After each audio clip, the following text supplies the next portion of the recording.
The Lone Ranger sold his wardrobe. The Lone Ranger sold his bad dog. Well, you saw him, and you can't hardly know, 'cause times change, I know.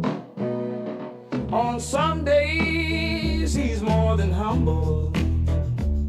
On some days, he's cold and mad, mad as hell. Well, you saw him, and you can't hardly know. It's so strange. Well, I know. Those lakes of golden water, those lakes of gold are all running out. Well, you saw him, and you can't hardly know. It's so strange. Well, I know. Joy, joy, joy. Work, work, work harder, sure as the hours. Joy, joy, joy. Work, work, work harder, you say.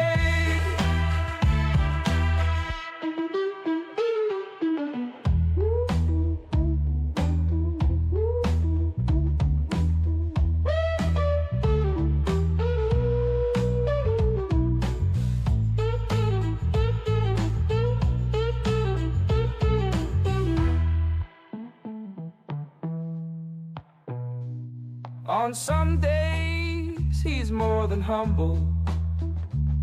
On some days, he's cold and mad, mad as hell. Well, you saw him, and you can't hardly know. It's so strange. Well, I know. Those lakes of golden water, those lakes of gold are all running out. Well, you saw him, and you can't hardly know. It's so strange. Well, I know. Joy, joy, joy. Work, work, work harder, sure as the hours. Joy, joy, joy. Work, work, work harder, you say.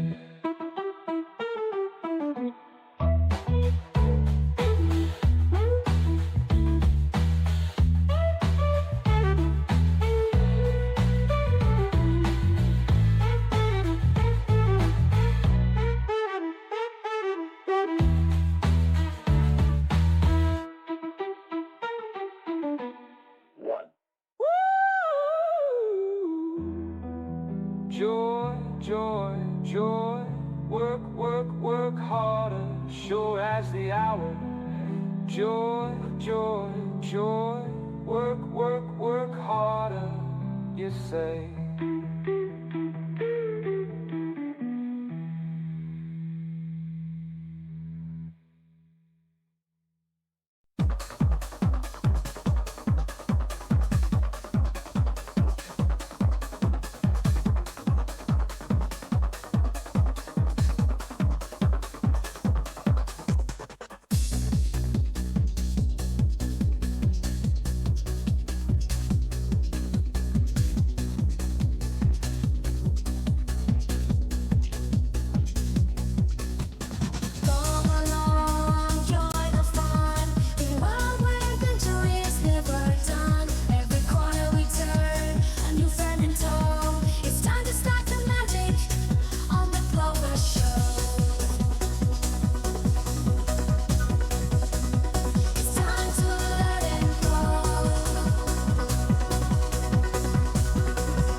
Check, check.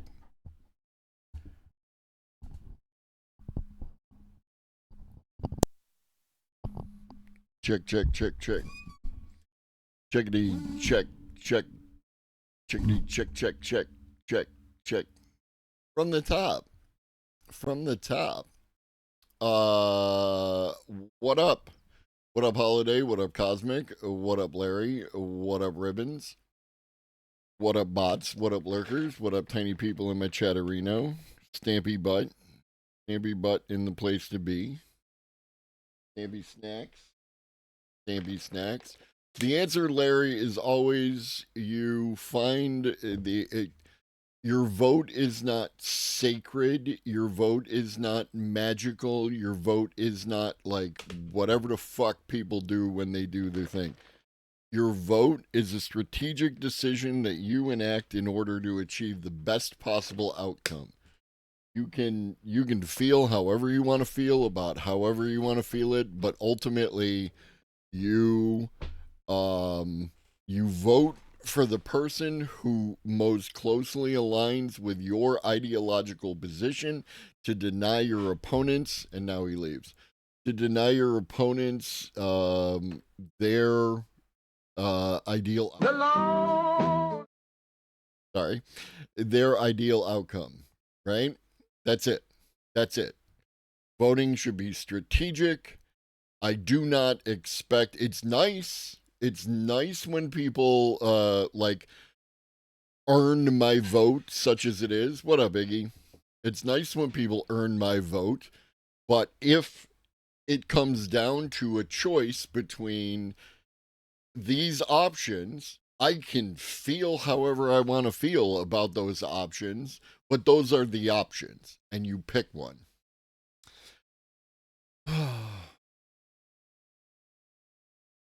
Yeah. So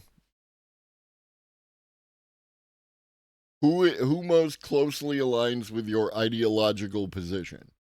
Then who actually has a chance of winning? Because that's the other thing. People are like, oh, I'm going to vote for this, third party candidate who has never in the history of anything gotten more than 2 to 3% of the vote. And I'm in a swing area that is vital for the upcoming election. And I'm going to do that to, like, what, signify a protest? You don't fucking matter. You want to signify a protest? Organize people. Get yourself, 10, 20, 100, 1,000, 10,000 people. Organize those people to vote collectively as a block, and then you can accomplish something.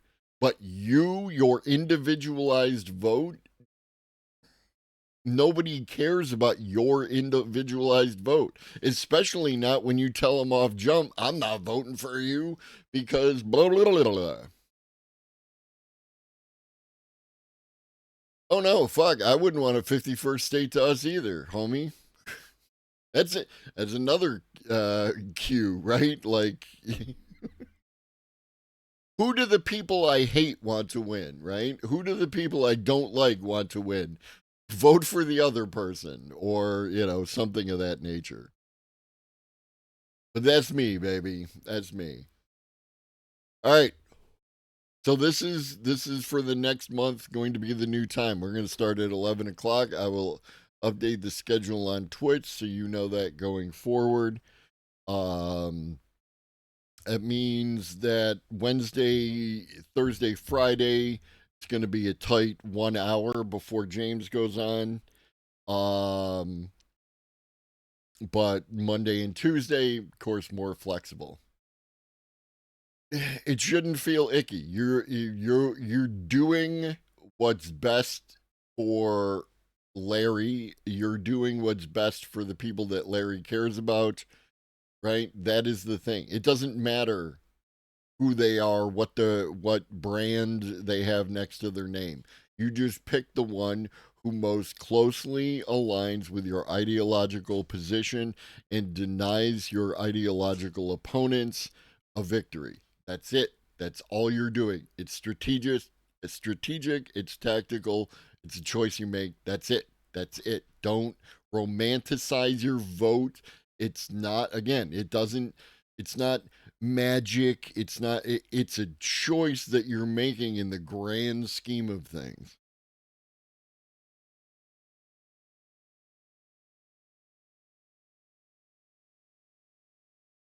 All right. You want to talk about AI? You want to talk about some AI news? AI news. You want to see something funny? You want to see something funny? You Wouldn't Steal a Car anti piracy campaign may have used pirated fonts. Welcome to 2025, baby. You wouldn't steal a car, right? So you shouldn't pirate a movie either. That was the gist of the infamous You Wouldn't Steal a Car anti piracy campaign from the MPAA during the mid 2000s. What up, Pharaoh? But questions are now being asked about just how carefully the MPAA followed its own anti piracy principles when designing the campaign. Specifically, did the MPAA rip off a key font? The answer to that question is, like many matters that involve typefaces, fonts, and copyright, somewhat complicated. The anti piracy campaign was not exactly subtle. Its spots ran before movies in theaters and on home media from 2004 to 2008. Seemed a lot longer. One shows a teen girl clicking a big green download button on a website promising feature films, but when she does so, large white text jumps onto a black backdrop. You wouldn't steal a car. The text looks like it was applied with spray paint and a stencil. What font is this? The site Fonts in Use suggests it was FF Confidential, designed by Just Van Rossum in 1992. Melissa Lewis, a reporter at the Center for Investigative Reporting, noticed Fonts in Use identification, and she remembered that noted computer person Parker Higgins had been digging into the very similar font X-Band Rough. Lewis contacted Van Rossum, who confirmed that X-Band Rough was a clone of FF Confidential. It's just been around forever and is ubiquitous. Picking up on these inquiries, a tinkerer, going by the handle Rib, then dug into a PDF from the anti-piracy campaign's archived website. A tool called Font Forge indicated that the very notable spray-painted font used in the PDF was, in fact, X-Band Rough. Van Rossum, who is the brother of Guido Van Rossum, creator of the Python programming language, well, that's neat, told Torrent Freak that he knew the anti-piracy campaign had used his font, and he knew that the X-Band Rough clone existed. He did not know that the industry group had used the knockoff version in its campaign, but he found it hilarious. Van Rossum reached for comment by ours, declined to comment. Yeah. You wouldn't pirate a font, would you? Oh. Are we having fun? Is this fun? Is this what the kids call fun? Lone Ranger sold his wardrobe. Lone Ranger. All right. So, little bit of science news, a little bit of science news from Mark Tech Post. Do reasoning models really need transformers? Researchers from Together AI, Cornell, Geneva, and Princeton introduce M1, a hybrid Mamba-based AI that matches state-of-the-art performance at 3x inference speed. Excuse me. Effective reasoning is crucial for solving complex problems in fields, such as mathematics and programming. and LLMs have demonstrated significant improvements through long chain of thought reasoning. However, transformer-based models face limitations due to their quadratic computational complexity and linear memory requirements, making it challenging to process long sequences efficiently. While techniques such as chain of thought reasoning and adaptive compute allocation have helped boost model performance, these methods also increase computational costs. Additionally, generating multiple outputs and selecting the best one has been explored as a way to enhance reasoning accuracy. However, such methods still depend on transformer based architectures, which struggle with scalability in large batch, long context tasks. To address this challenge, alternatives to the transformer architecture have been explored, including RNN based models, state space models, and linear attention mechanisms, which offer more efficient memory usage and faster inference. What is that, like about 80? Cosmic? Baby, I just met you. This is crazy. Here's my number. Call me maybe. Thank you for the follow. Boopy doopy doop. Hybrid models combining self attention with sub quadratic layers have also been developed to improve inference time scaling. Moreover, knowledge distillation techniques, which transfer capabilities from large models to smaller ones, have shown promise in maintaining reasoning performance while reducing model size. Research into cross architecture distillation, such as transferring knowledge from transformers to RNN or SSMs, is ongoing to achieve high reasoning capabilities in smaller, more efficient models.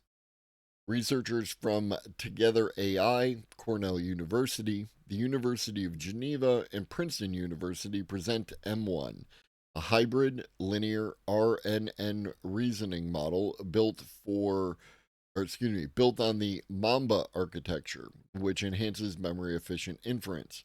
M1 is trained through a combination of distillation, supervised fine tuning, and reinforcement learning.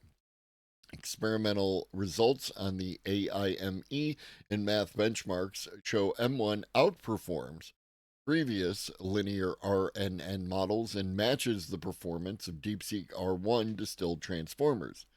Additionally, M1 achieves a 3x speedup in inference compared to transformers of the same size, boosting reasoning accuracy through techniques like self consistency and verification, making it a powerful model for large scale inference.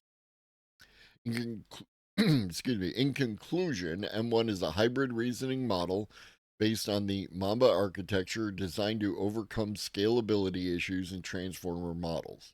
By employing distillation and fine tuning techniques, M1 achieves performance comparable to state of the art reasoning models. It offers more than 3x faster inference than similar sized transformer models, especially with large batch sizes, making resource intensive strategies like self consistency more feasible. M1 outperforms linear RNN models and matches DeepSeek R1's performance on benchmarks. Additionally, it demonstrates superior accuracy under fixed time budgets, making it a strong, efficient alternative to transformer based architectures for mathematical reasoning tasks. We've said this before, we talked about this many times. Just because the GPU and the transformer architectures, that this is the way things were done in order to achieve where we are now, does not mean that that is the way forward, right? It could be a combination. It could be something completely different. And now for something completely different. A man with a tape recorder up his brother's nose. And if you understand that reference, you're one of my people. We don't know. We need to be open to these ideas. We need to figure out new things, new ideas, new dynamics. It all should be on the table until we get where we're trying to get to.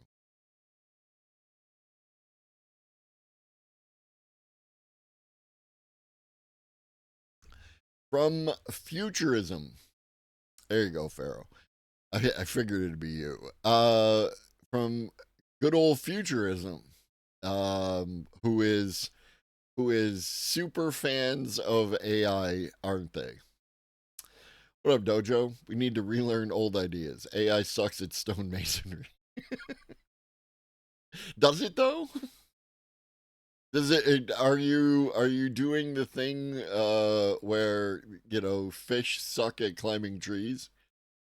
Maybe AI is real good at masonry. It just lacks the appendages to execute on its ideas, but it can do everything else.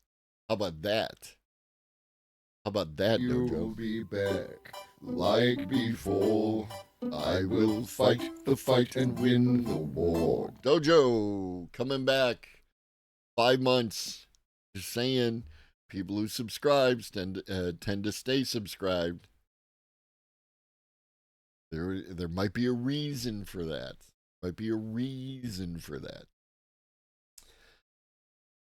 Meta says it's okay to feed copyrighted books into its AI model because they have no economic value.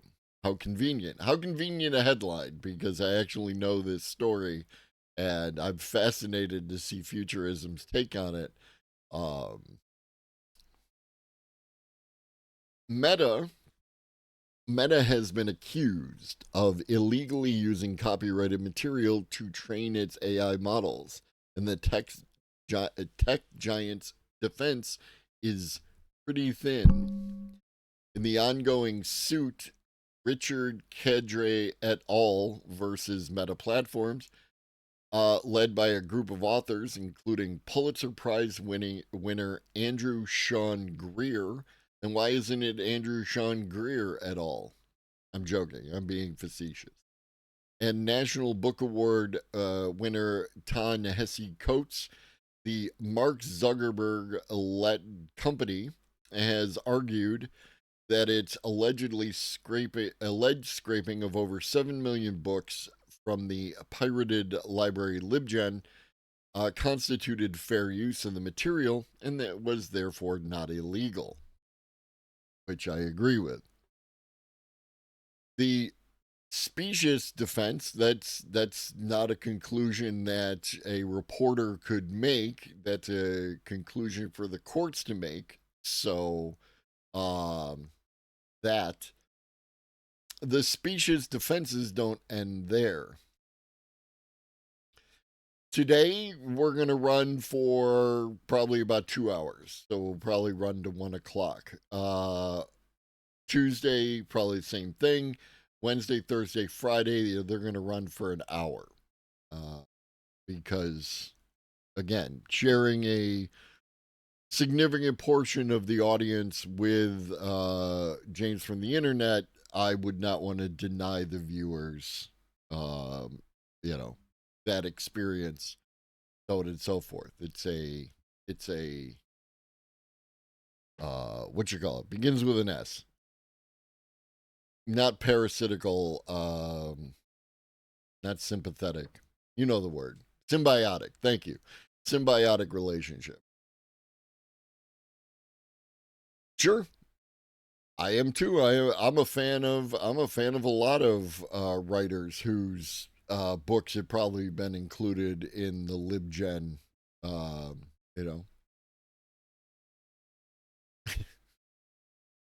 Who's arguing with me? I didn't see anybody arguing with me, Cosmic. Were you planning an argument and then decided to back off it? All right. The specious defenses don't end there, as Vanity Fair spots. Did you compensate Vanity Fair for using their article in the creation of your article, or is it like piracy for thee but not for me, or for me but not for thee? As Vanity Fair spotlights in a new write-up, Meta's attorneys are also arguing that the countless books that the company used to train its multi-billion-dollar language models and springboard itself into the head-spinningly buzzy AI race are actually worthless. That's not what they said. I hope you actually get to what they said. Meta cited an expert witness who downplayed the book's individual importance. Hey, hey, remember what we were talking about earlier? Very good, Cosmic. Very good. Um, Remember what we said earlier about how your individualized vote has very limited value, if any, but your collective vote in an aggregate with a bunch of other people actually has tremendous value? Same thing. I didn't even know I was going to do this, but look at that. Meta cited an expert witness who downplayed the book's individual importance, averring that a single book adjusted its LLM's performance by less than 0.06% on industry standard benchmarks, a meaningless change no different from noise. Thus, there's no market in paying authors to use their copyrighted works, Meta says, because for there to be a market, there must be something of value to exchange, as quoted by Vanity Fair. But none of the author's works has economic value individually as training data. Other communications showed that Meta employees stripped the copyright pages from the downloaded books. This is emblematic of the chicaneries and two-faced logic that Meta and the AI industry at large deploys when it's pressed about all the human created content it devours. Note the language. My mom keeps talking about people getting surgeries that involve scraping, which sounds uncomfortable. When you're in your 80s, some surgeon will scrape some part of your body. These AIs, they're scraping. Different kind of scraping. Also, don't ask about a pap smear. The somehow that stuff is simultaneously not that valuable, and we should all stop pearl clutching about the sanctity of art.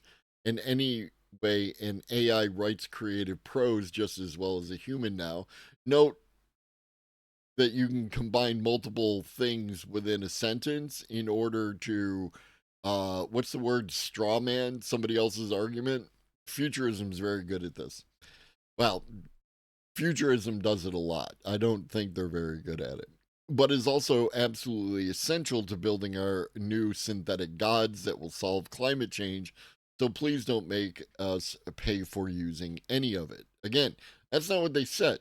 What they said was the individual books don't have value. It's only in their aggregate that they have value. And the use of those books in aggregate amounts to fair use. That last bit is literally what OpenAI, we are talking about Meta, but we're going to point to someone else again because journalistic standards don't actually matter to futurism. That last bit is literally what OpenAI argued to the British Parliament last year, that there isn't enough stuff in the public domain to beef up its AI models, so it must be allowed to plumb the boundaries of contemporary copyrighted works without paying a penny, because it's fair use, which fair use allows you to do that. Seemingly, this is an unspoken understanding at the top AI companies. When one Meta researcher inquired if the company's legal team had okayed using LibGen, another responded, I didn't ask questions, but this is what OpenAI does with GPT-3, what Google does with Palm, and what DeepMind does with Chinchilla, so we will do it too, per Vanity Fair from internal messages cited in the suit. Tellingly, the unofficial policy seems to be to not speak about it at all. In no case would we disclose publicly that we had trained on LibGen. However, there is practical risk external parties could deduce our use of this dataset. An internal Meta slide deck read. The deck noted that if there is media coverage suggesting we have used a dataset we know to be pirated, such as LibGen, this may undermine our negotiating position with regulators on these issues. True. Because people tend to get up in their feels as opposed to using their brains when it comes to talking about this. Again, piracy okay for me, but not for thee. It's somehow magically different because of some transitive property that there is a line delineating who is okay to pirate and who is not. Now, if you are against piracy at all, then you are ideologically consistent, right? All piracy bad, then AI company piracy also bad.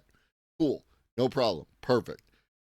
It also means that you are a fan of corporations because copyright and IP benefits the corporations way more than it does the individual.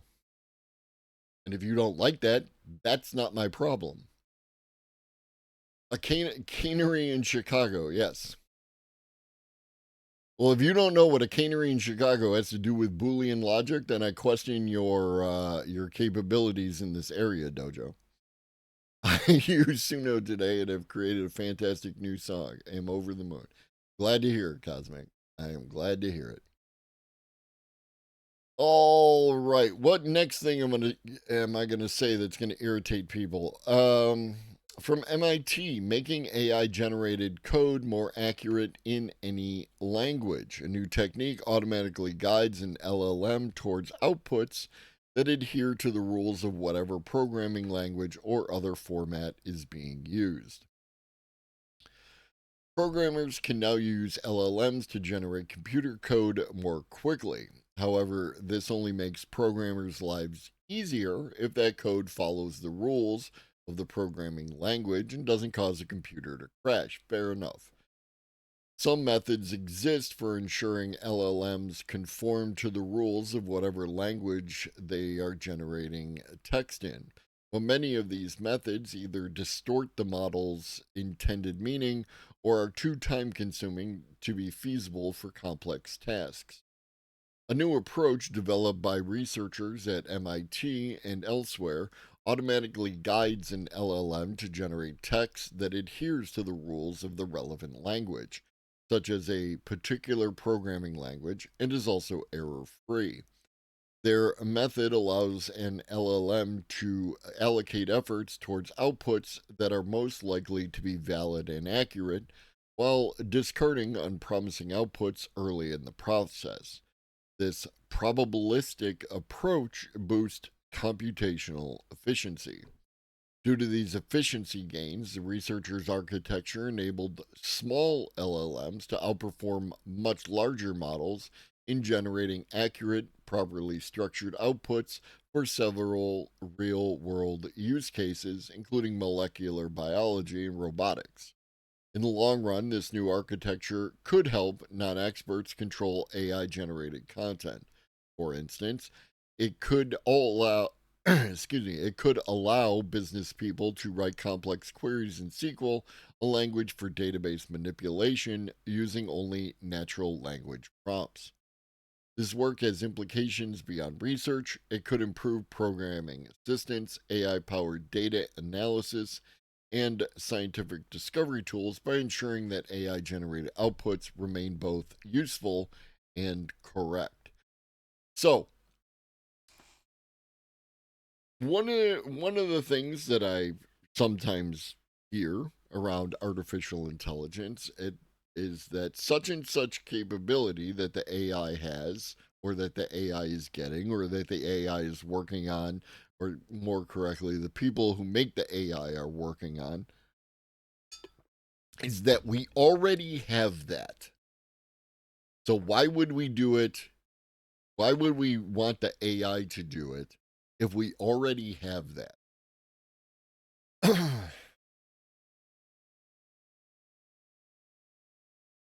prefer to be either useless and correct or useful and wrong. That's impressive because how do you be useless? Well, okay. Now, within context, how do you become useless and correct, Dojo? That is an interesting state of being. Anyways, the point is that we do the new thing with the new tool to, what up, one guy, to its thinker, in order to automate the process. Because when you automate the process, it allows you to do other things. I recently got accepted to the alpha for a video game called Agronom, right? And in Agronom, it's one of those games like your Factorio or what have you, where you take a resource and you process it into a material, and then you process that material into other materials, and so on and so forth to achieve goals. Right? That's what it is.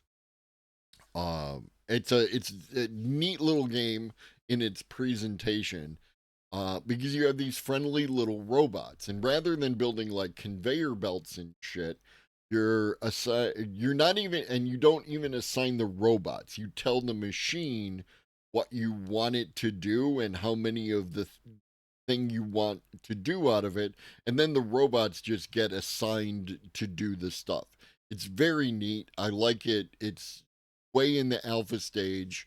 I feel like I provided them with some good feedback based on my initial experience with it, and I look forward to some improvements. It's still got some distance to go, but I'm a fan. I'm a fan.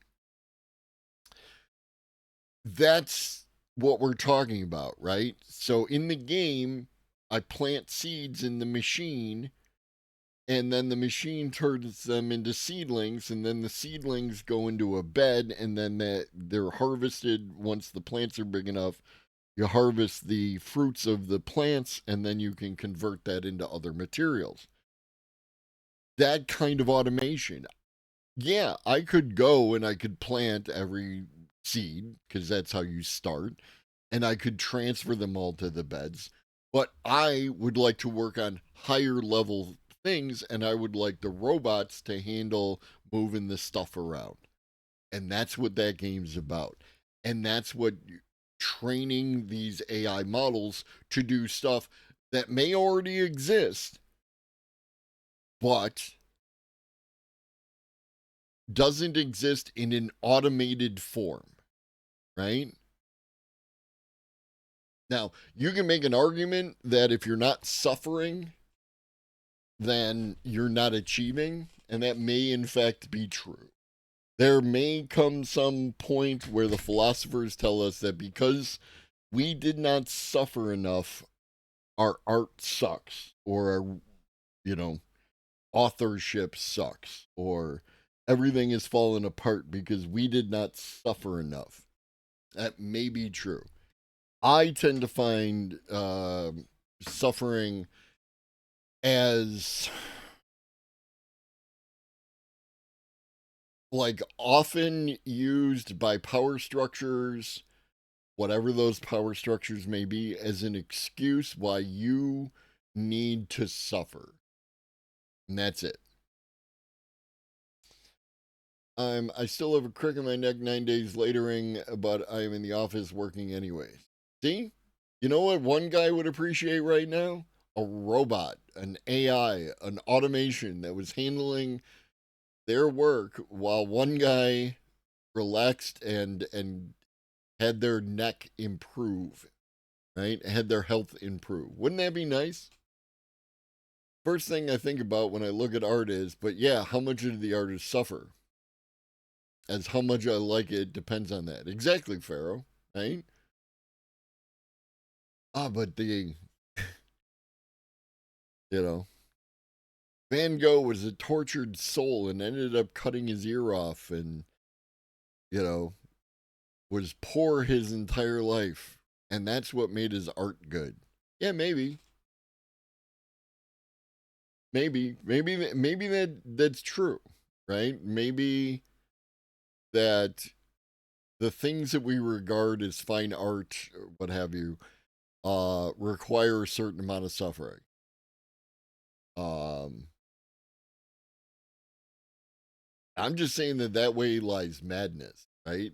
Like, do we get to determine who gets to suffer or who has to suffer in order for me to benefit, right? Because I'm not suffering from for Van Gogh's work, right? I see Starry Night and I just get to enjoy the end piece, right? Are we going to do a lottery, right, to decide who suffers, or like are we going to put in an authority who decides who suffers? Is there going to be a percentage of the population who has to suffer and like, you know, oh, you well, sorry about your luck, but you were born in the 10% of people in the world who have to suffer so that the rest of us don't, and the rest of us can enjoy whatever creative things you might make because you suffered. So we appreciate you. Does that sound healthy to you? Well, fair one guy.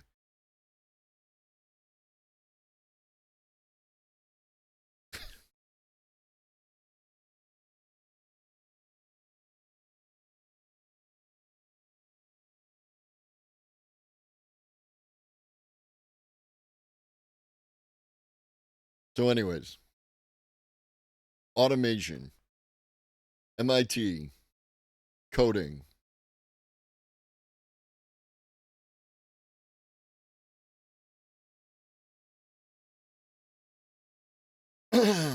Now, another thing that people like to say about AI is who asked for this? And I tend to argue with people who say nobody asked for this because very often I asked for it, right? And these people who use hyperbolic language to set themselves up as the arbiters of what is or is not good in the world often like can go fuck themselves as far as I'm concerned because they're just some other dipshit like everybody else. However, I'm not an absolutist, and I'll give you this one. Nobody asked for this. OpenAI is building a social network. Do. Oh no, what am I doing? What am I doing? What am I doing? Is this fair use? Is it fair use because I'm being transformative with it? Nobody asked for a lot of things over human history, and if we waited for that, we would be way further behind. We would be nowhere, as far as I'm concerned, right? Especially if we listen to the people who don't like a thing about whether or not we should make a thing. Um, we would be nowhere. Dude, somebody made fire, and another person said, well, that doesn't look safe.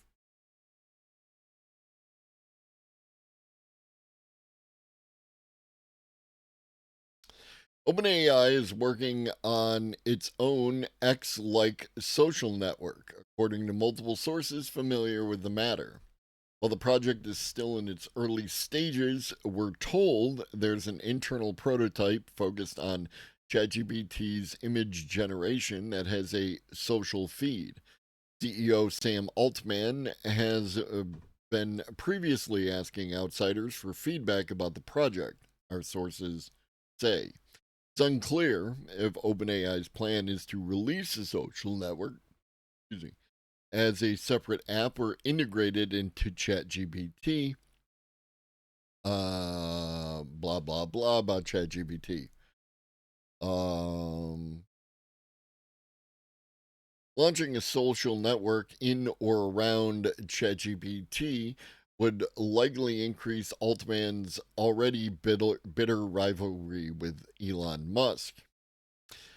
Probably. Also, it would be okay. Okay, so I would like to amend my previous statement of nobody asked for this with the caveat, little asterisk, that it would be hilarious. Your logic is faulty unless you like across the board tariffs. Why would I like across the board tariffs and why would that make my logic faulty? the first firemaker's mom was worried about him his whole life. Probably.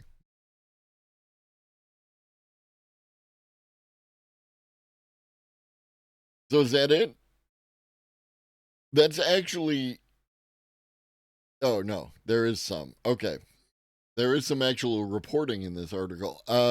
Entering the social media market also puts OpenAI on more of a collision course with Meta, which we're told is planning to add a social feed to its upcoming standalone app for its AI assistant.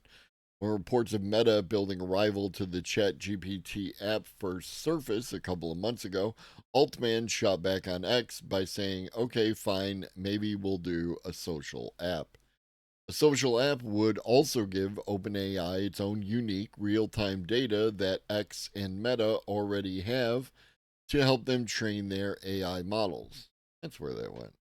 Musk's Grok surfaces content from X in its results. Musk recently went so far as to merge X and XAI into the same company, while Meta trains Llama on its vast trove of user data. One idea behind the OpenAI social prototype is to have AI help people better share content. The Grok integration with X has made everyone jealous, says someone working at another big AI lab. Our source is someone working at another big AI lab. Maggie. Bonjour, Maggie. Bonjour.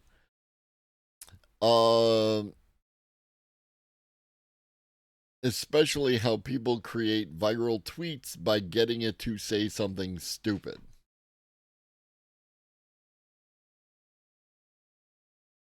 Yeah, this article could actually have been 2 paragraphs. But yeah, never mind.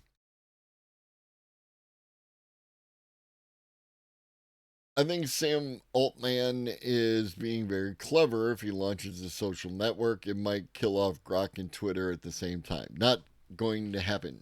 You cannot kill Twitter, right? That's the point.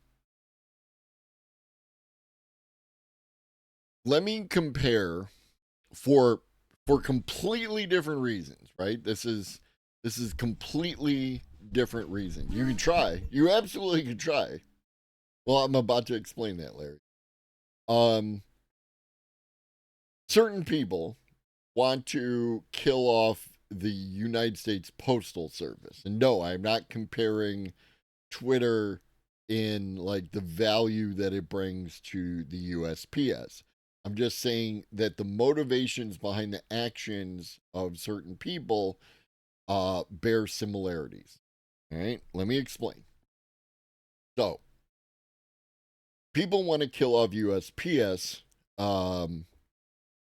but US and they use the terminology that it's not it's not making a profit, right?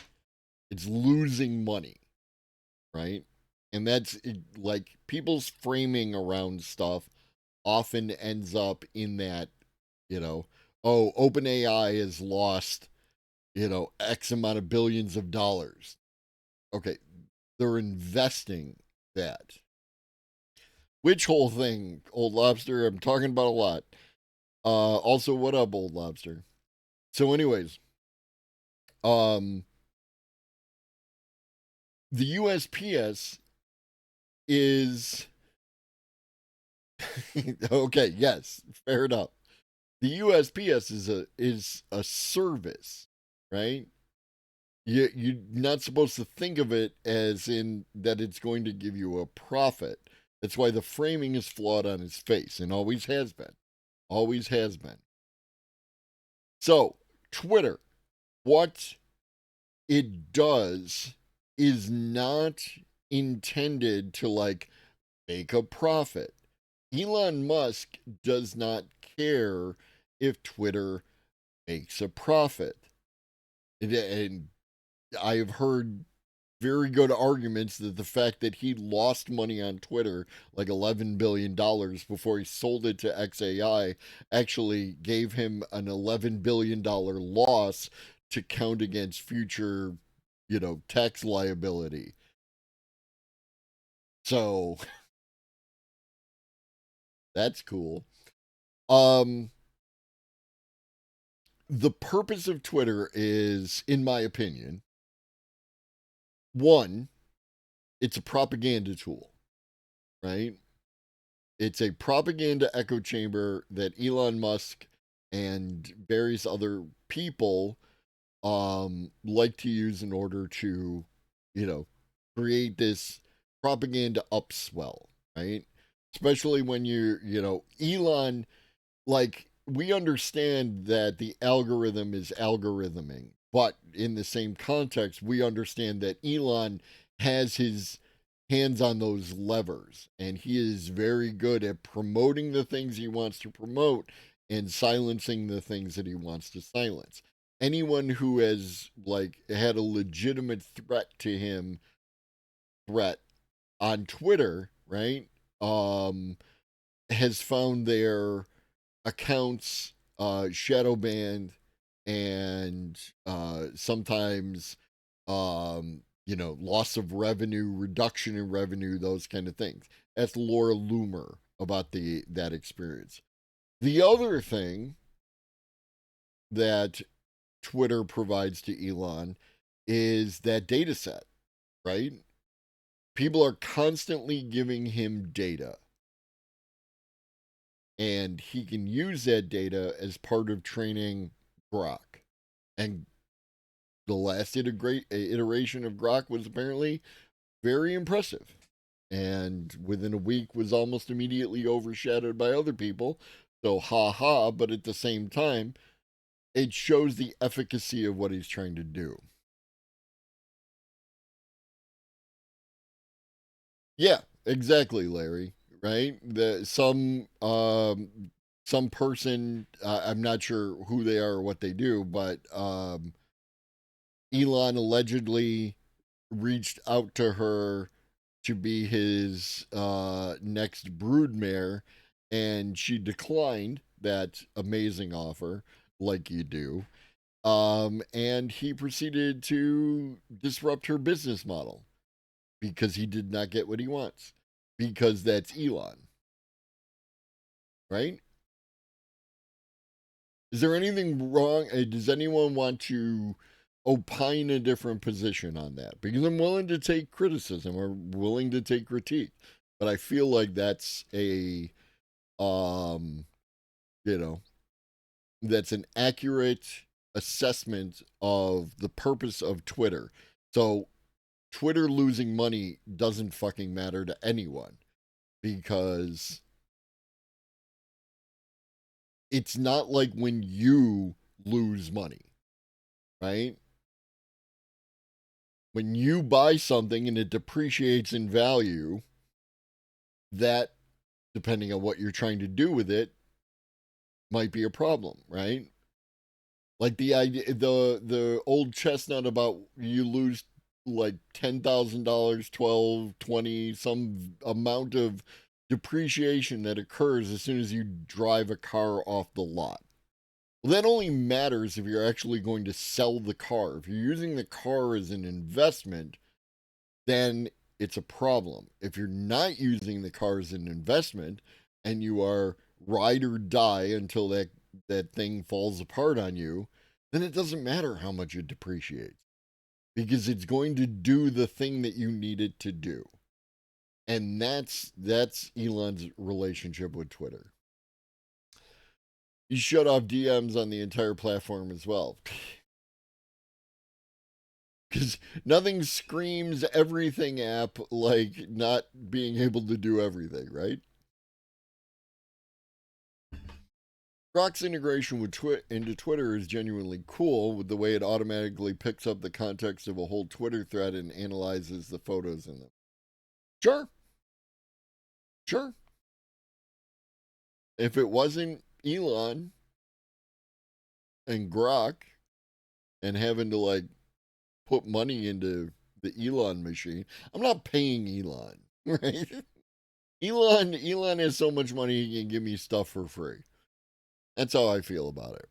All right, China. Let's talk about China. Nothing political about China, right? Humanoid workers and surveillance buggies. Embodied AI is reshaping daily life in China. China's leaders see artificial intelligence as key to upgrading military strength, solving problems created by a shrinking workforce, and a source of national pride. I I'm always amazed, right, at how the um the AI slop grift manufacturers in the United States were able to convince China to go so hard at participating in the AI grift. It's amazing to me. It's absolutely amazing. They are so talented. I am being sarcastic. Learning Mandarin, so is Redolent Thought. I guess Redolent used to speak Mandarin and trying to get back into it.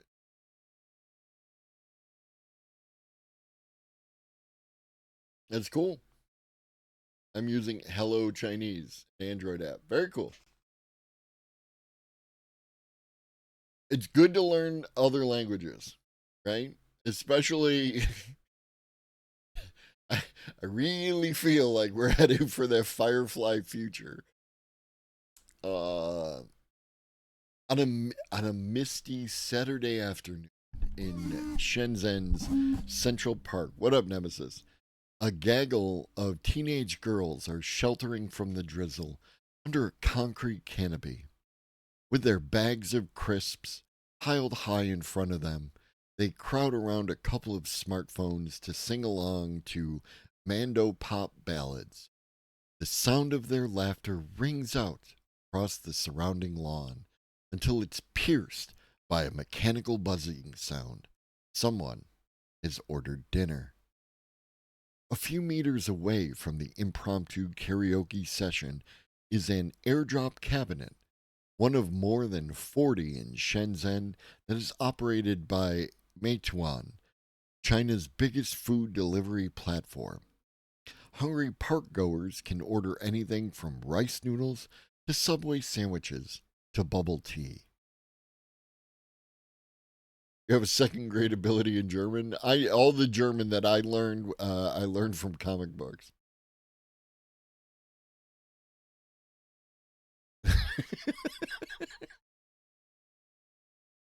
Well, it's German. I managed to get a B in English and an F in German, and I am German. I can imagine. I used AI yesterday.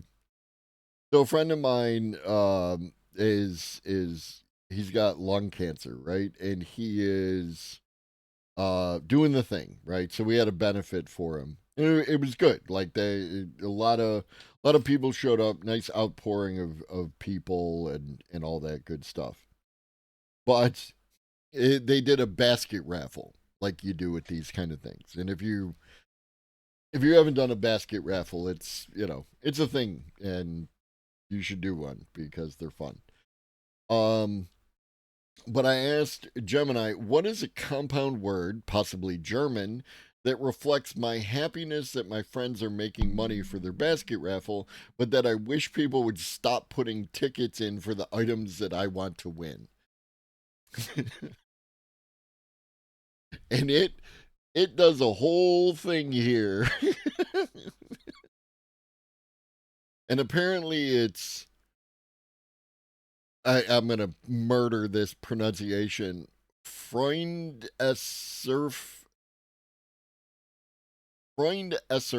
Volksfreude one Schkorb Missgunst,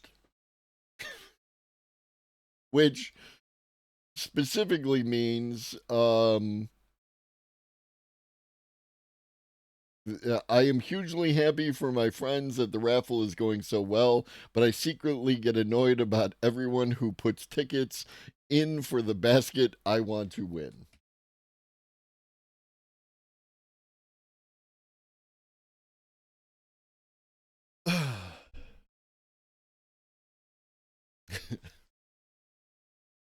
Anyways, a drone loaded up with goods from a shopping mall less than 3 kilometers away flies into view and earshot, hovering over the delivery station for a moment before steadily lowering and depositing the goods into a sealed box that can only be unlocked by entering a customer's phone number.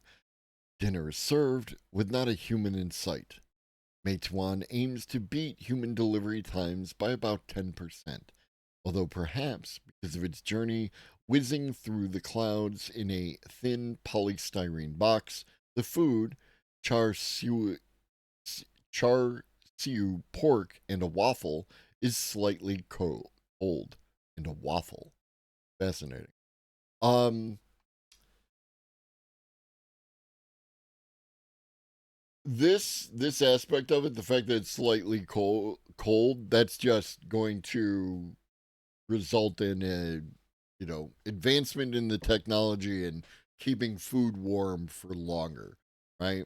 It's going to change the packaging, it's going to change the little box that the drone carries, it's going to change the box that the drone delivers the food into. You're probably, like, if you've already seen, some apartment complexes have these big Amazon lockers, right? Like they have delivery lockers specifically for package delivery.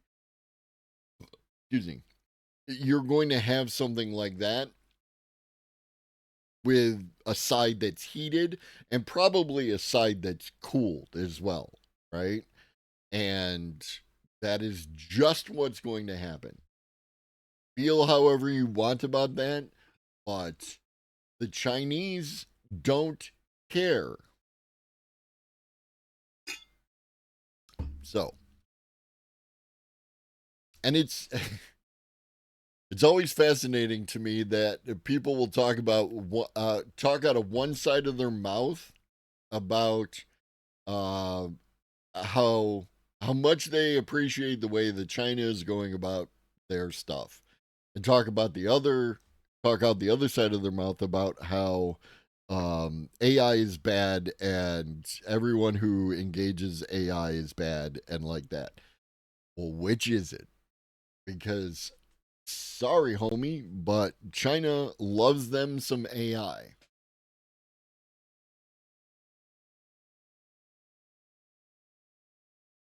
The drones are just a small part of the broader robotics and artificial intelligence industry that China is intent on expanding this year.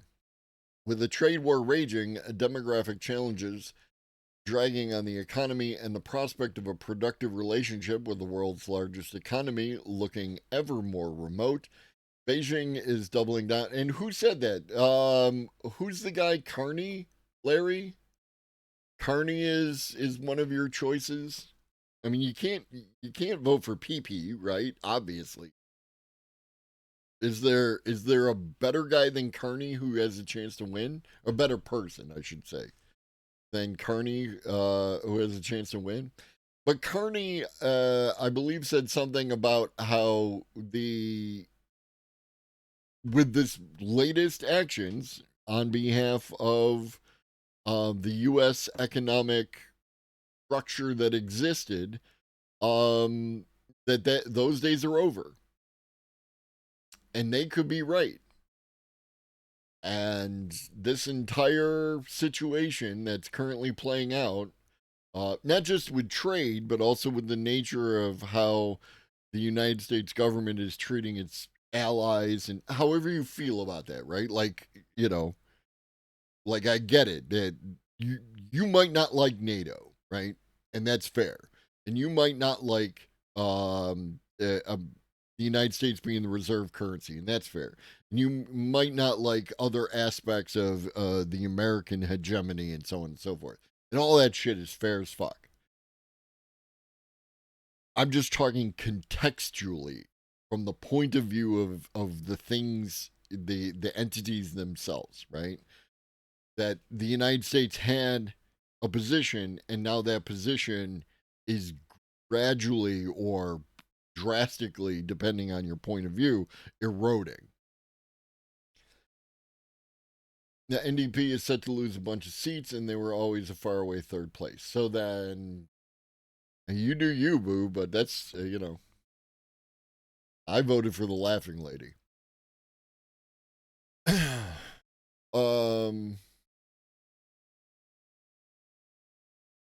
Blah, blah, blah, blah, blah. Beijing is doubling down on the industries where it sees the potential and the need to develop ahead of the U.S. develop ahead of the U.S. China's leaders see artificial intelligence as being the key to upgrading its military strength, solving the problems created by a shrinking workforce, and a source of national pride.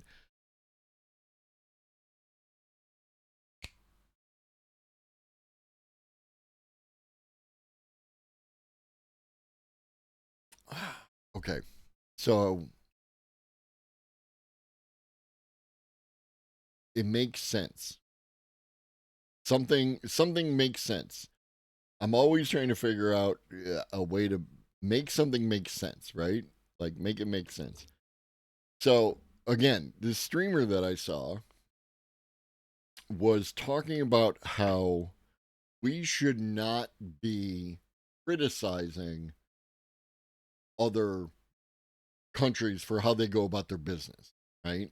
Because the United States is doing worse in that area, right?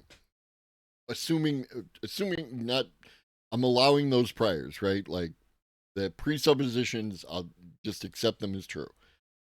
My position is I should always have the right and ability, and that in actuality it's required to criticize everyone, right? Every government there is. I should be encouraged to criticize. This streamer also doesn't like artificial intelligence. They are a fan of China.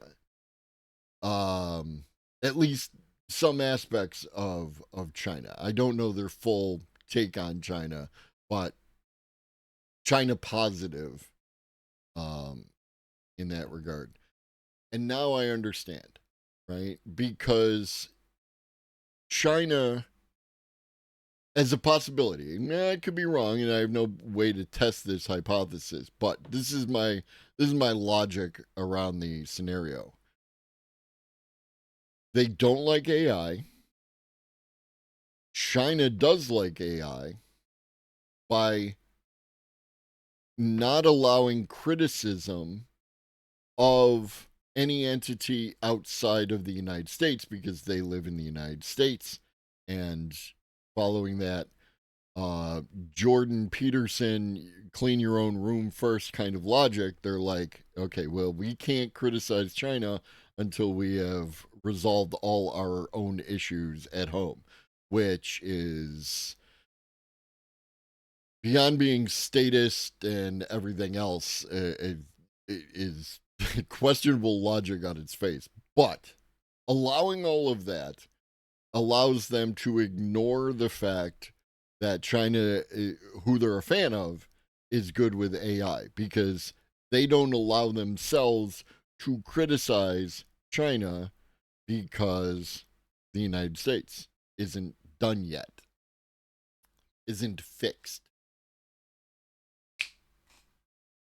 I feel much better. China's leaders see artificial intelligence as being key to upgrading its military strength, solving the problems created by a shrinking workforce, and a source of national pride. especially when Chinese firms manage to circumvent U.S.-led sanctions on core technology, which good for them because IP law is bullshit wherever it happens. And technology firms, for many years shunned by China's leader Xi Jinping, has sought as he sought to crack down on excessive wealth and influence outside the Chinese Communist Party's control, are being welcomed back into the fold as Xi seeks to restore confidence in the private sector and encourage domestic innovation. I always find it fascinating when people use the term Communist Party and private sector in the same sentence.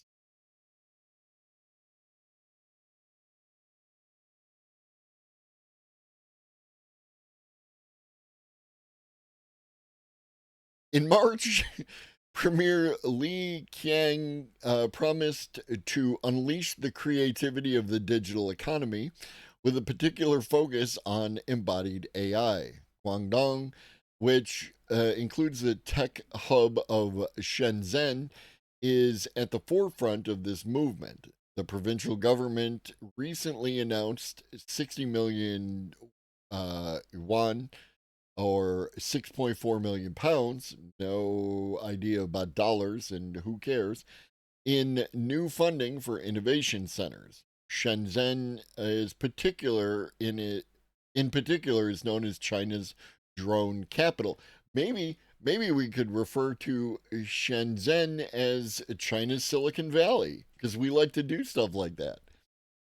Because of the authorities' progressive approach to drone regulations, allowing the low altitude economy to develop faster than in other parts of the country. China's Civil Aviation Administration predicts that the value of the sector will increase fivefold to 3.5 trillion yuan in the next decade. State capitalist baby with Chinese characteristics. Laughing lady speculation. I mean, I voted for the laughing lady.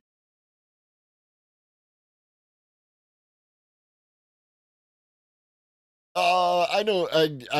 I wouldn't make that conclusion, Cosmic. Right? I'm not saying that had the laughing lady won, that the United States would be going gangbusters right now, like woo, yeah, because I don't believe that. Right?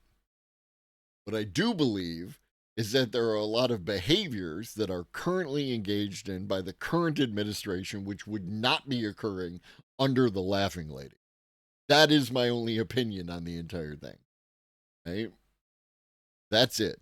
I'm not saying it would be awesome for everyone and everything else. It probably would have looked a lot like the last 4 years, which didn't do me no favors. However,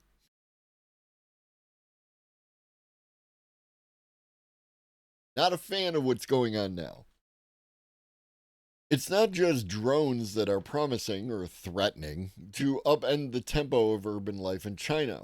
Humanoid robots are particularly buzzy. The highlight of this year's Spring Festival Gala, was viewed nearly 17 billion times, was a dance performance performed by a troupe of humanoid robots made by a company called Unitree. On Saturday, the world's first humanoid v human race, a half marathon, took place on the outskirts of Beijing. As far as I can tell, the robots did fairly poorly uh, from the standards of human beings.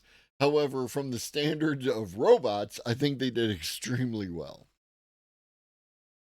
Playing artificial intelligence to robots basically really kicked into high gear last year, says Rui Ma, a China technology analyst and investor based in San Francisco.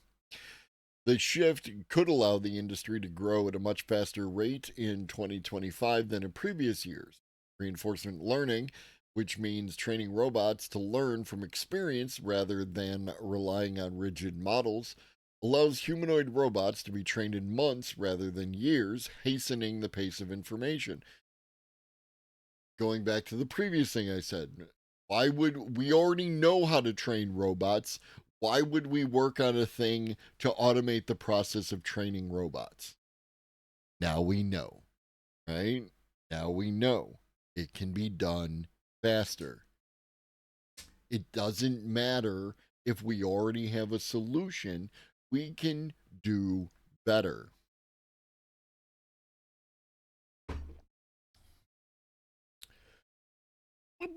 Toy robot dogs are already part of daily life in China. At a wholesale market in Yiwu, a trading hub in East China's Zhejiang province, a child plays with a robot dog while his mother haggles with exporters over the price of false eyelashes. On the streets of Shanghai, a woman walks her robot dog, which is helpfully carrying a basket of shopping on its back. I'm just saying, baby. Like, China's gonna eat our lunch. Dogs are slaves? No, the robots are slaves. It doesn't matter that the robots are dogs. The development of China's robotics industry is intimately linked to advances in AI. For years, China has been trying to catch up with the United States. Xi wants to drive economic growth through new quality productive forces, a concept that includes advanced technologies.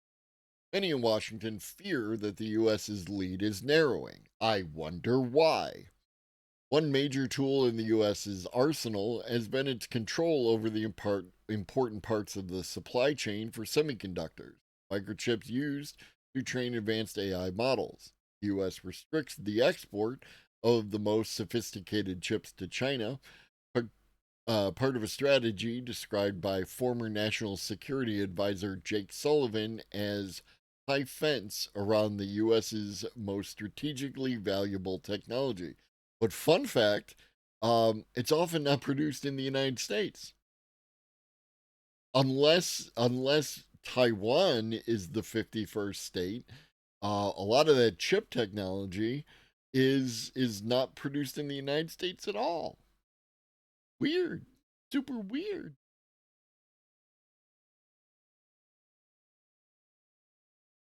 But in January, a previously unknown Chinese firm called DeepSeek, we all know about DeepSeek, the model sparked a stock market crash with 1 trillion wiped off Wall Street's leading tech index as investors feared that the US's pole position in the tech race was no longer guaranteed. To an extent. You can't really overemphasize how crazy of a moment that was. You actually can, and many people have. Um, because a lot of it recovered until the current stuff. Since then, China's AI industry has been brimming with optimism. It was already being promoted by the government as the answer to China's long term sustainable growth, and now, says Ma, the public has started to believe it too.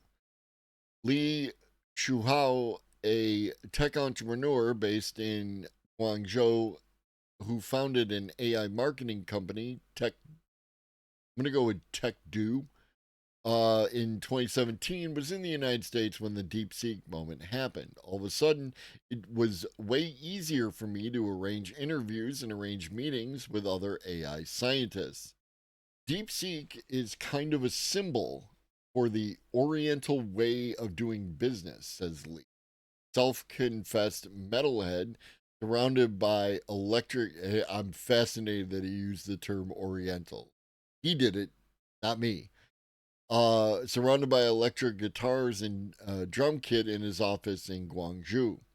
He's referring to the strategy pursued by Liang Wenfeng, DeepSeek's founder, of financing it through his own hedge fund rather than seeking external venture capital funding.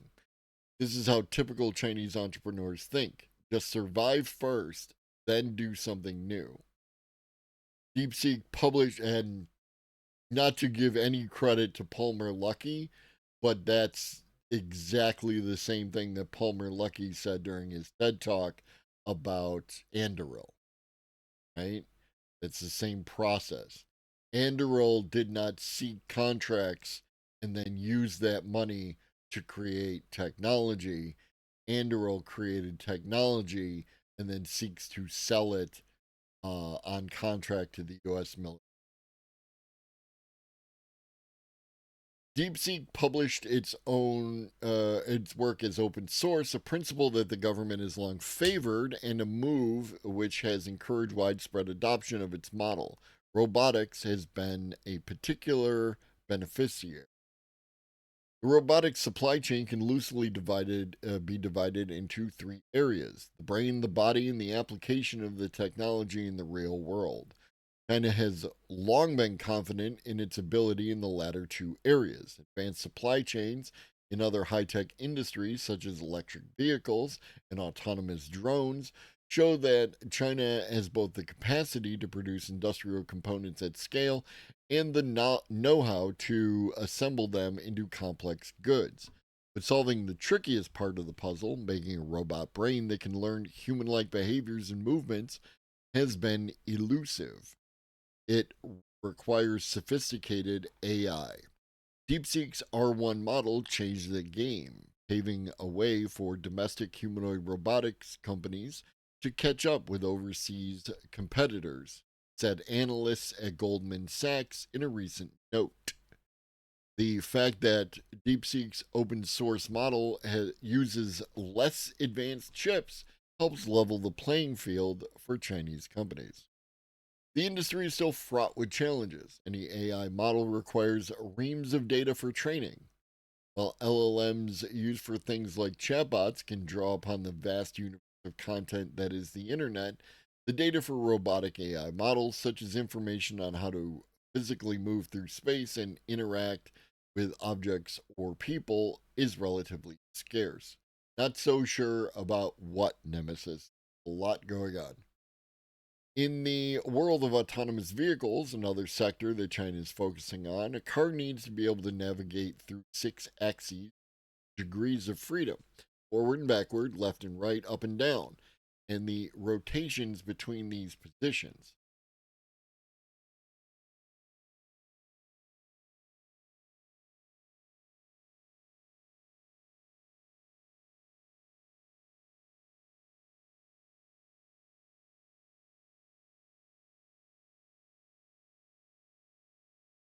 Hold up.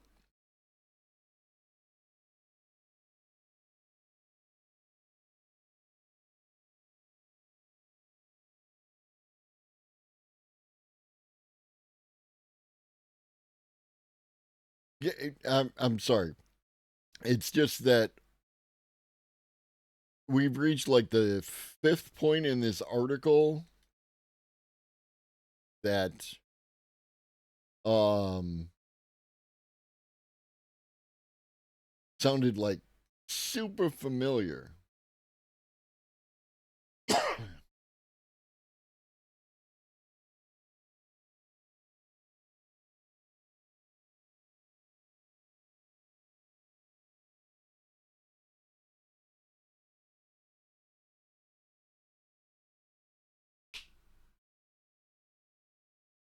You remember, if for those of you who were here on Friday,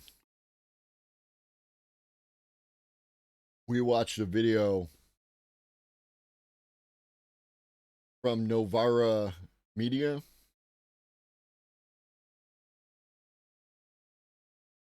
This video.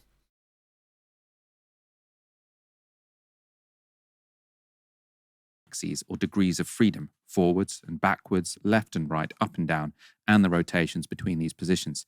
The same goes for general robotics, such as Meituan's food delivery drones. Admittedly, like it says it right there, the Guardian. They're quoting the Guardian, and all that is fine, but yeah, they quoted a lot. Let's say They quoted a lot. Where are we? Here we go. So yeah.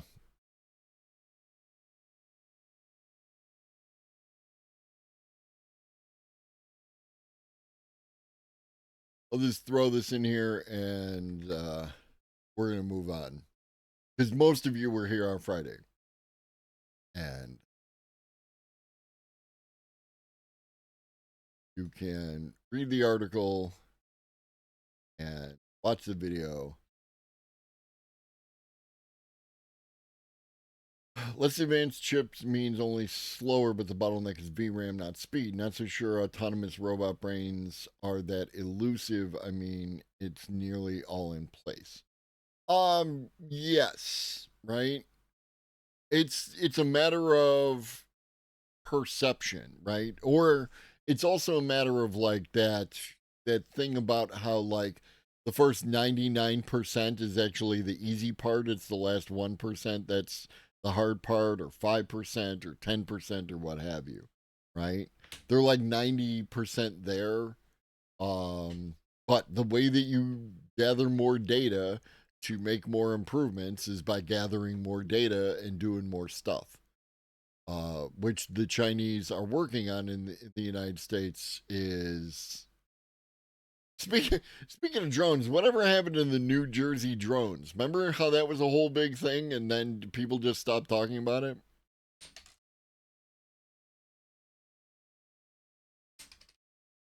So we took a brief look, partially, at how China is doing with AI and robots.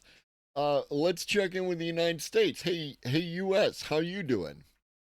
Tech industry tried reducing AI's pervasive bias. Now Trump wants to end its woke AI efforts. Cool.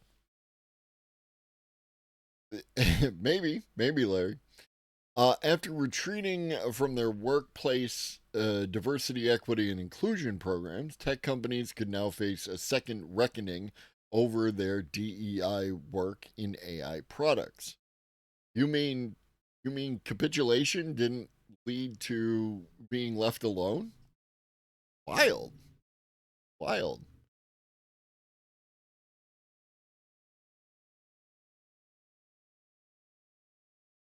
What up, Elle? This is the second time you brought up Carrington event in Spain and Portugal. Do you have a link you want me to look at, Cosmic, or do you just want to keep typing it in chat every once in a while?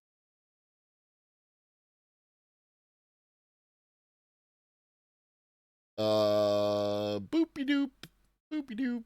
In the White House and the Republican led Congress, woke AI has replaced harmful algorithmic discrimination as a problem that needs fixing. Past efforts to advance equity in AI development and curb the production of harmful and biased outputs are a target of investigation, according to subpoenas sent to Amazon, Google, Meta, Microsoft, OpenAI, and 10 other tech companies last month by the House Judiciary Committee. Oh. And the standard setting branch of the U.S. Commerce Department has deleted mentions of AI fairness, safety. Hey, Kensai. Holy shit. Level 70. Hey, exclamation. Oh, yeah. Exclamation point mushroom. It's a fun little game. It does most of the work on its own, and you just kind of sit back and make decisions on what gear you want to put on it. But it's cute. Cute little mushroom doing cute little mushroom fantasy battle. You know, I am not at level 70. Kensai is apparently going hard, and I appreciate that. I guess I should get back to work. But yeah, if you want to support the channel, click that link, download the game, play the game. I believe Michael said it works on emulators, so you can do it that way. It's a win-win-win. Win-win-win. Costs you nothing. Gets me money. That sounds great. And the standard setting branch of the U.S. Commerce Department has deleted mentions of AI fairness, safety, and responsible AI in its appeal for collaboration with outside researchers. It is instead instructing scientists to focus on reducing ideological bias in a way that will enable human flourishing and economic competitiveness. Remember, when certain people use the term human flourishing, what they mean is making money, right? Making money. They have a very particular set of of opinions on what. I don't want a video, Cosmic. I want an article, please and thank you. I am reading articles at the moment.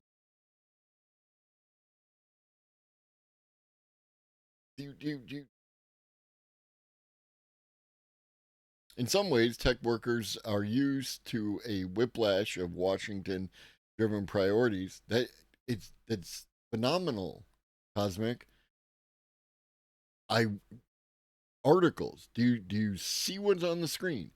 Morning is for articles. Evening is for videos. Very rarely do I play videos for the morning. Also, I upload these videos to YouTube. I don't know whether or not CNN is going to attempt to copyright that portion of my video and make my life more difficult. So again, article.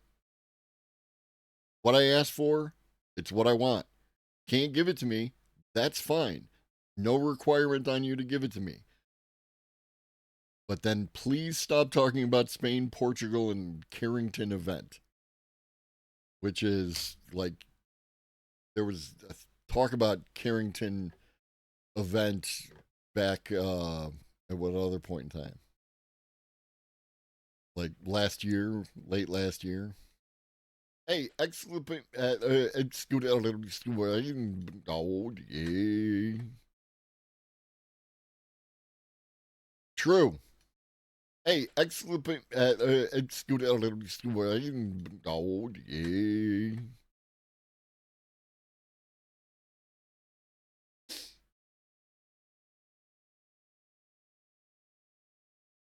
Thank you, Larry. What up, Ben? What were you talking about? Oh, yeah. This nonsense. The latest shift has raised concerns among experts in the field, including Harvard University sociologist Ellis Monk, who several years ago was approached by Google to help make its AI products more inclusive. Back then, the tech industry already knew it had a problem with the branch of AI that trains machines to see and understand images. Computer vision held great commercial promise, but echoed the historical biases found in earlier camera technologies that portrayed black and brown people in an unflattering light. Black people and darker skinned people would come in the picture and we'd look ridiculous sometimes, said Monk, a scholar of colorism, form of discrimination based on people's skin tones and other features.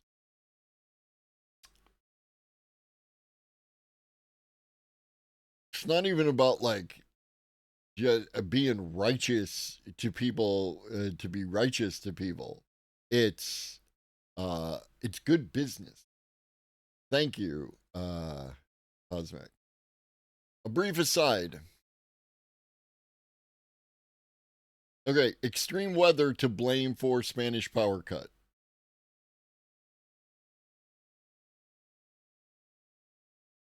Extreme temperature variation had produced rare atmospheric phenomenon that caused the cuts.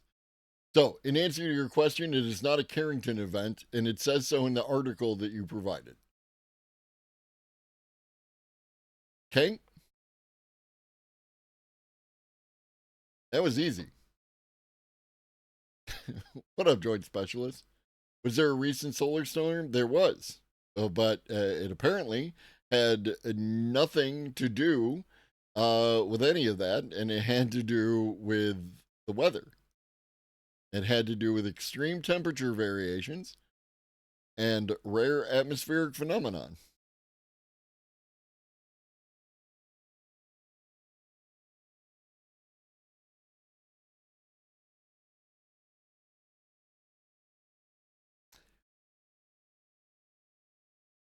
Google adopted a color scale invented by Monk that improved how its AI image tools Dynasty, like the old is that a soap opera? I think it's a soap opera. All I'm going to say today is fuck Rufus. Amazon's AI assistant is completely invasive, useless garbage. Nice example of useless and correct. Okay.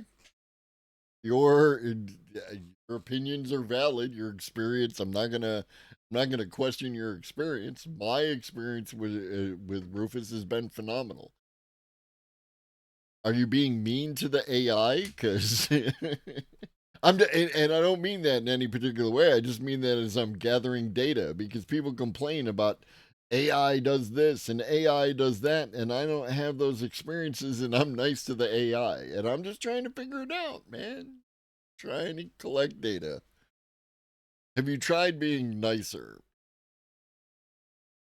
It's not the product, it's the UX. It covers all the information that I.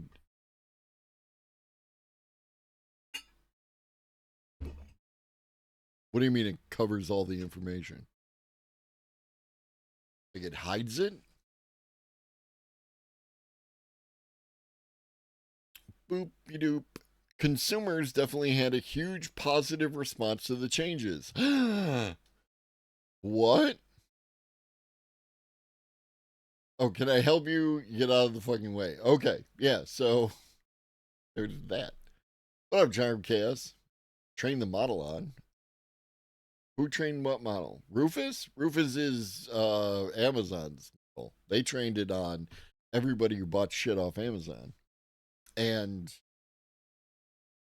Twitch. Now Monk wonders whether such efforts will continue in the future. While he doesn't believe that his Monk skin tone scale is threatened because it's already baked into dozens of products at Google and elsewhere, including camera phones, video games, AI image generators, he and other researchers worry that the new mood is chilling future initiatives and funding to make technology work better for everyone. Just saying, it's good business. Not political. It's business. Google wants their products to work for everybody in India, China, Africa, etc. That part is kind of DEI immune, Monk said. But could future funding for those kinds of projects be lowered? Absolutely. When the political mood shifts and when there's a lot of pressure to get to market very quickly. So yeah, I don't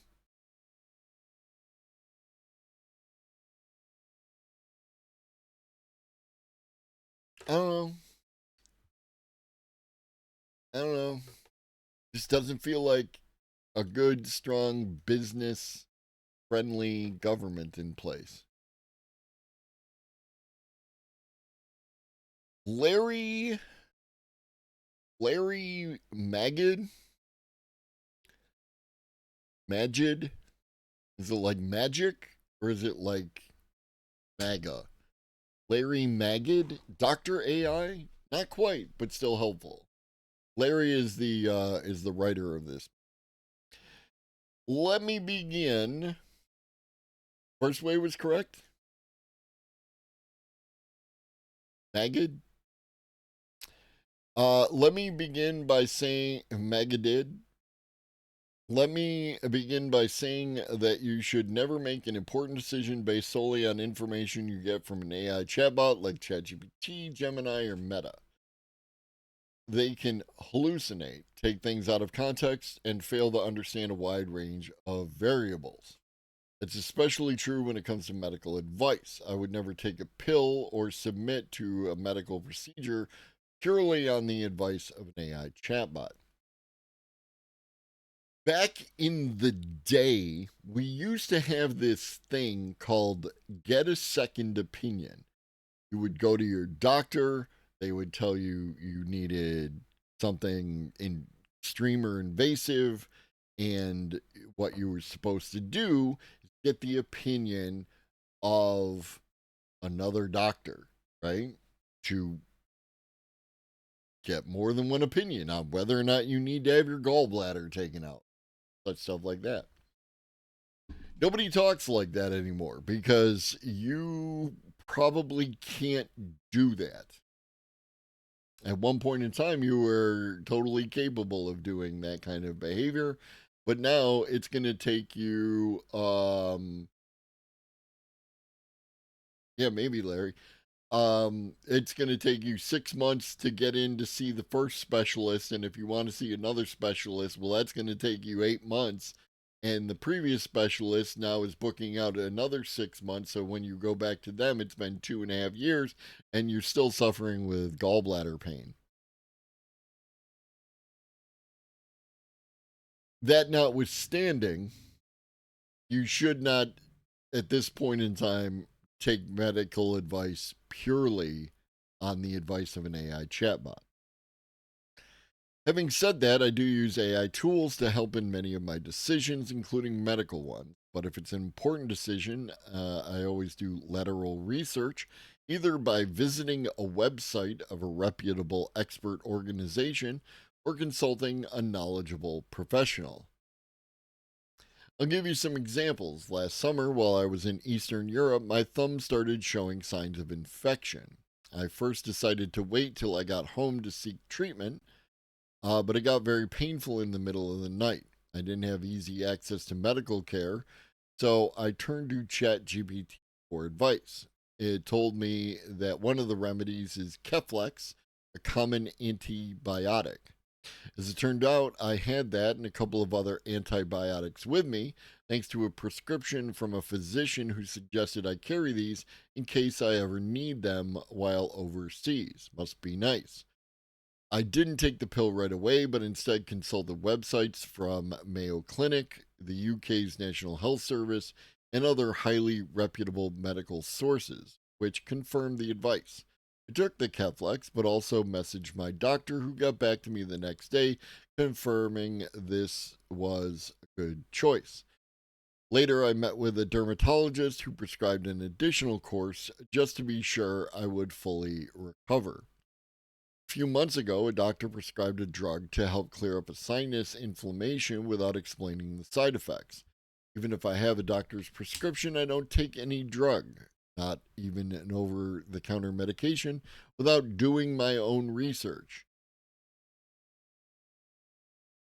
That phrase has a negative connotation, but what am I doing if not doing my own research? I tested an AI chatbot for medical consultation. It was extra cautious and wanted diagnostic testing before prescribing anything. However, the prescription it wanted to try after testing was spot on. Cool. As it should be. That's what we like to hear. I consulted a generative AI tool that told me the drug was mostly safe but highlighted potentially dangerous side effects. Based on that, I consulted another doctor who provided advice on how to minimize those side effects and had a good outcome from the course of treatment.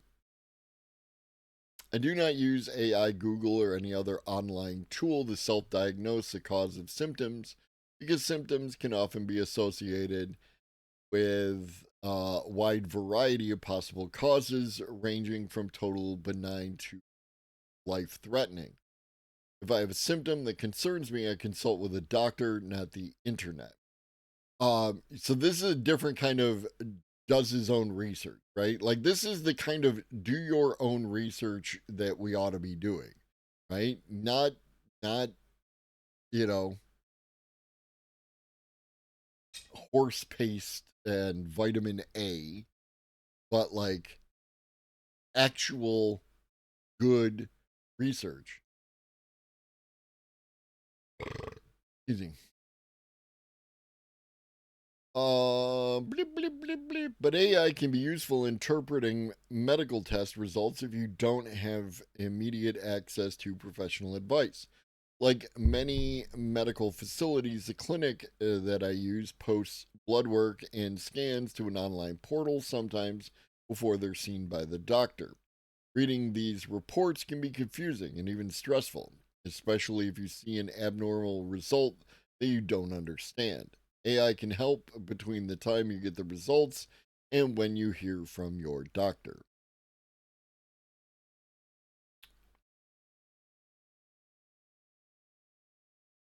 Okay, so this is a long article about how it's okay to use some AI, but you should also talk with a medical professional, which is true.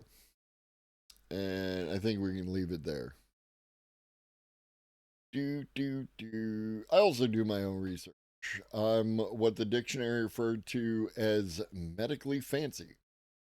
Um, so stuff doesn't always work as intended. I learned this weekend that I can take and get benefits from an antidepressant that also relaxes the musculoskeletal system. That's wild. And ask your medical professional if they did their own research. Ask your doctor if doing your own research is right for you.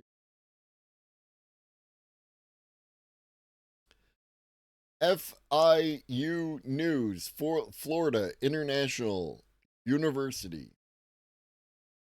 Poisoned AI models can unleash real world chaos. Can these attacks be prevented?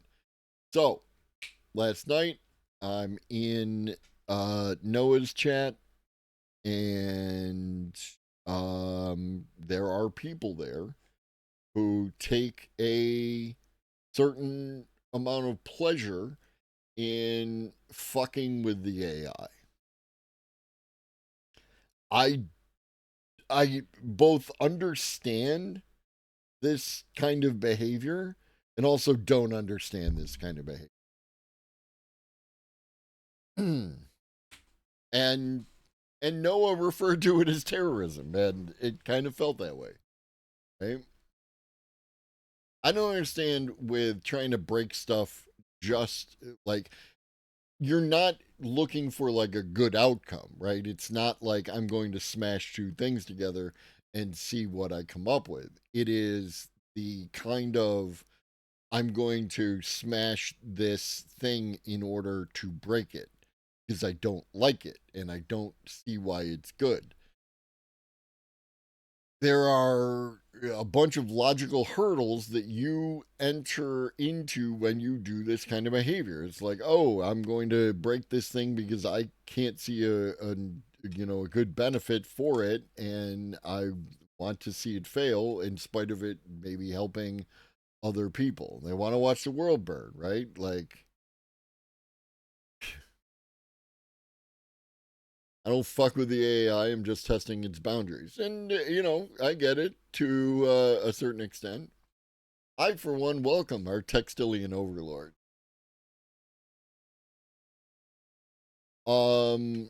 Yeah. But, like, I don't know.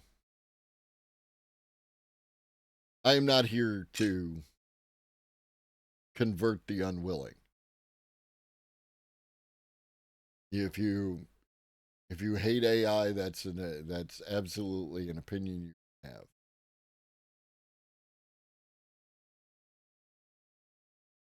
I just see some Venn diagrams where, people who hate AI have a tendency to say things like nobody asked for it, which is not true, because I did. And now what? Sounds like people who are angry about self-checkout stealing jobs without understanding that it statistically takes longer to help the same people check themselves out than it does to do it for them. Uh maybe. Like statistically, sure. My anecdotal experiences, I am faster than most people. Nobody asked me for that. True. True. We should all check in with Dojo to make sure we're living our lives properly. All the people who asked for this aren't in the Venn diagram. It's also true. You give me an entire cart worth of goods and one of them hand scanners, and I'm like beep beep beep beep beep beep, and I can do it much faster than the person who has to take the item, run it across the thing, and put it in the cart. And take the item off the conveyor belt, because why do I got to take it off and put it on the conveyor belt?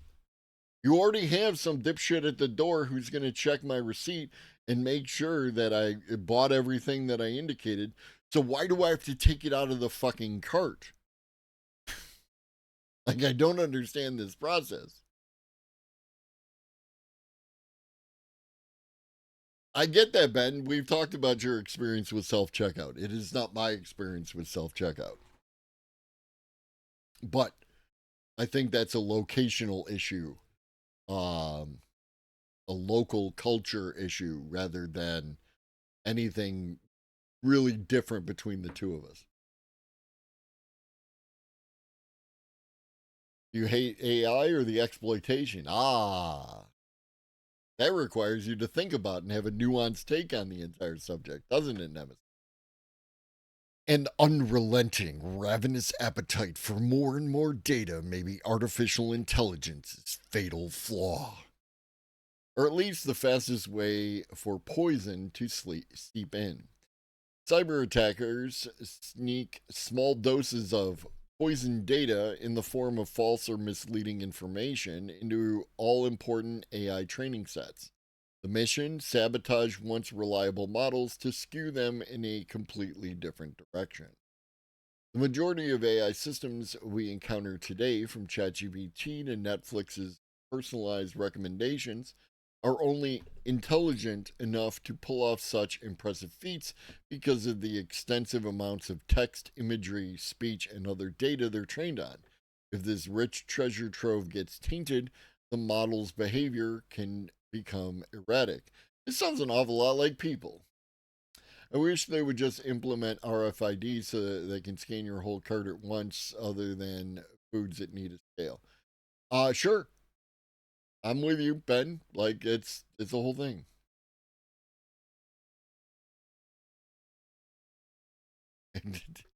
One guy, it's one of many reasons that I like to do my own self checkout. I got this. I also like, I put stuff in the cart, like I shop like I'm going to check out. And then once I check out, it goes into the bag in the way that I am going to unload the bag when I get the house. It's an entire sequence. It's an entire process from beginning to end, from when I take it off the shelf to when I put it in my pantry. Like it's a continuum. I don't want someone else deciding how much should be in any particular bag based on whatever criteria, because I'm a huge fan of paper bags, because I like to use the paper bags in other, in other circumstances, right? I'm micromanage the fuck out of shopping, and I'm listening to, Twitch or music or audiobook or some other shit. I'm good, right? Just stay the fuck out of my way. You don't understand.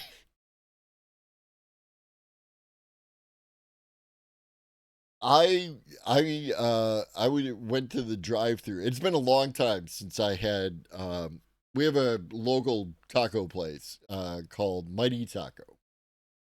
And it's been a while since I had Mighty Taco, and I wanted to treat myself. So I got myself Super Mighty. And I started ordering the Super Mighty. And I got you.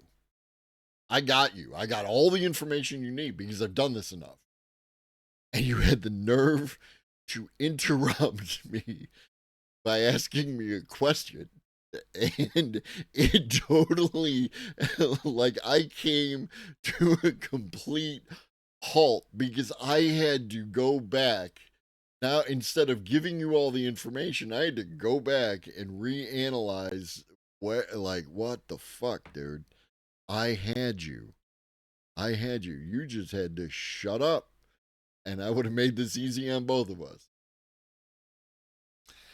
I prefer a line with cashier and self-bagging, so I get a speedier checkout and bag myself. And I get that. I just don't like to make small talk with people, and I don't like to stand there while they are, doing their thing. Because everybody around here, um, they bag when they scan. It's part of the whole thing.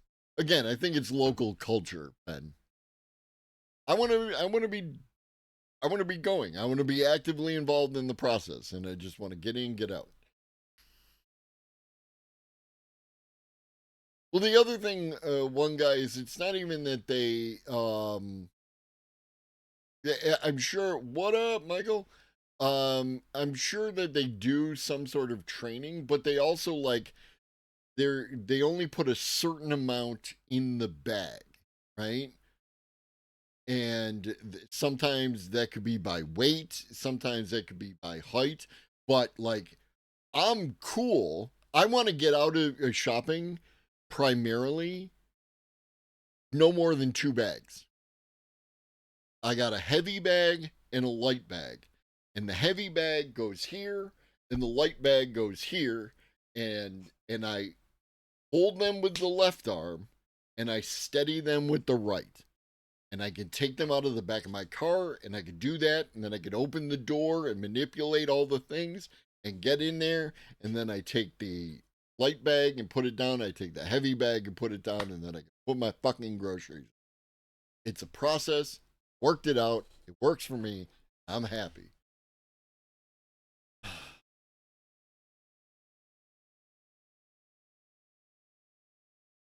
I'm okay with more than 2 bags, but they need to be well packed. But that's my thing. It's like I'm doing 2 bags for a very particular reason.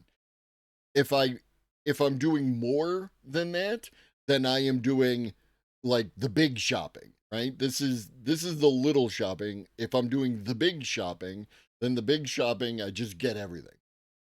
Ever tried bagless? Yeah, Aldi's. Bring your own bags and shit.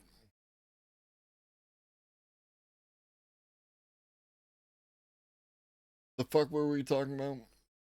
Real world ramifications go far beyond a chatbot speaking gibberish or text to image generators producing an image of a plane when asked for a bird. Groups of bad actors could potentially cause a self driving car to ignore red stoplights or, on a much larger scale, trigger power grid disruptions and outages. To defend against the threat of various data poisoning attacks, a team of FIU cybersecurity researchers combined two emerging technologies: federated learning and blockchain. Another example, right? People hear blockchain and they think crypto. They are not the same things. Blockchain is a technology that has utility. Crypto is a very effective way of separating people from their money. To more securely train AI. According to a study in IEEE Transactions on Artificial Intelligence, the team's innovative approach successfully detected and removed dishonest data before it could compromise training datasets. Look at that. So, all your shenanigans in playing with the AI in order to fuck with it or whatever you wanted to do, ultimately probably not going to amount to much. Probably not going to amount to much.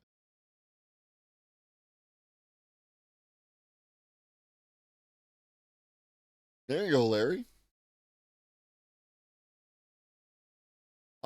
we built a method that can have many applications for critical infrastructure resilience.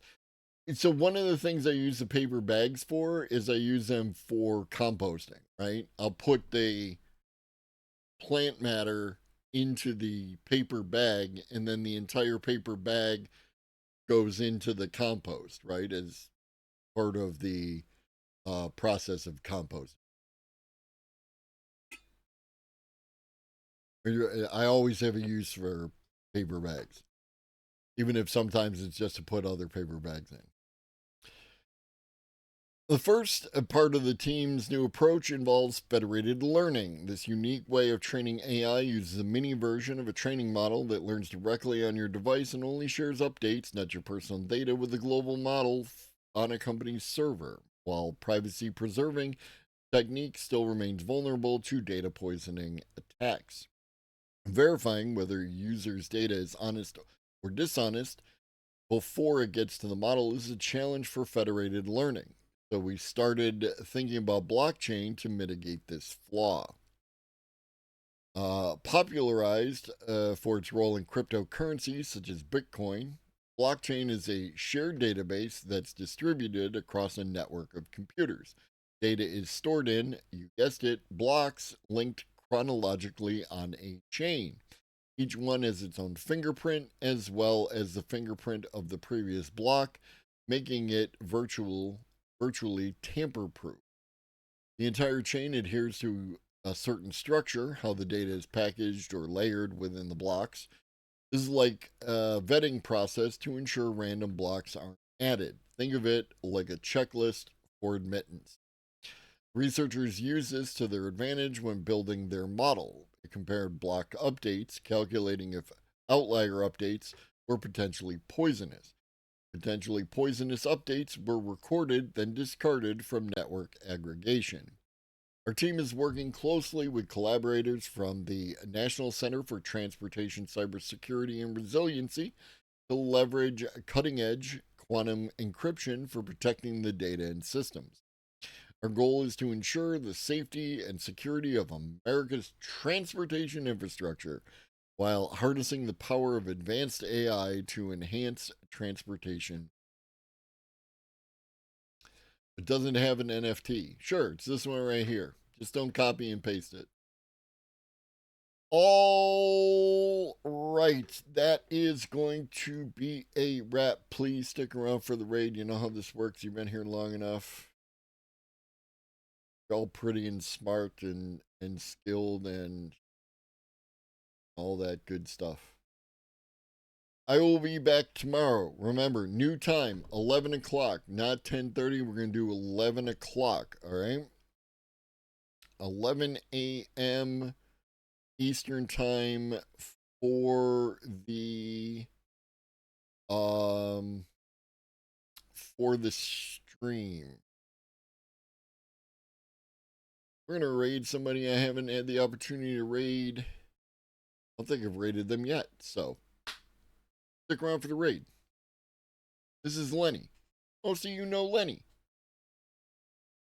If you don't know Lenny, you should know Lenny. Lenny believed in me when a lot of people didn't. Lenny is a day one supporter of the stream. Mayor Lenny. Mayor Lenny. Yeah. I'll see you all tomorrow. Oh, no, I'm sorry. I'll see you all this evening, 5 p.m. Eastern. We got videos to watch. Holy shit. I almost dropped the ball on that.